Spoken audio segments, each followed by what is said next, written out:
Et voilà, Vladimir Poutine nous menace à cause de Macron et des autres. Écoute. Ce ne sont pas des militaires ukrainiens qui se préparent, mais des représentants des pays de l'OTAN. Mais voilà, ces représentants des pays de l'OTAN, en particulier en Europe, en particulier dans les petits pays, ils devraient être au moins conscients de ce qu'ils jouent.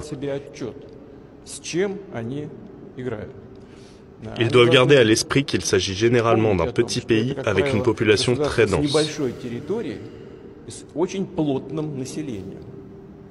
Et c'est un facteur qu'ils doivent garder à l'esprit avant de parler de frapper au plus profond du territoire russe.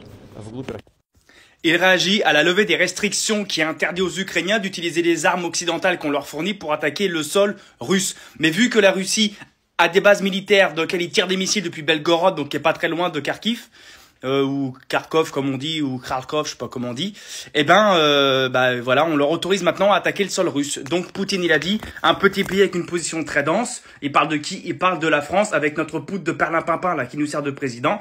Et moi je le dis, hein, si on entre en guerre autant Russie, on est tous morts déjà pour commencer. Mais dans les premières années du conflit, c'est par les cheveux qu'il faut aller les chercher tous nos politiciens et qu'on les traîne dans la tranchée, qu'on les met en première ligne.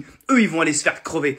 Eux avant nous déjà. Non mais franchement, voilà. Ça, vous voyez, c'est l'escalade petit à petit. Et là, pour l'instant, c'est que des mots. Mais Poutine, il montre l'écrou. Attention, c'est la première puissance nucléaire au monde. Je dis pas qu'il a raison, je dis pas qu'il a tort. Mais on ne veut pas de guerre avec eux. Il faut arrêter cette guerre. C'est une boucherie déjà là-bas. Il faut surtout pas qu'on entre en guerre contre eux. Enfin, je veux dire, ça coule de source.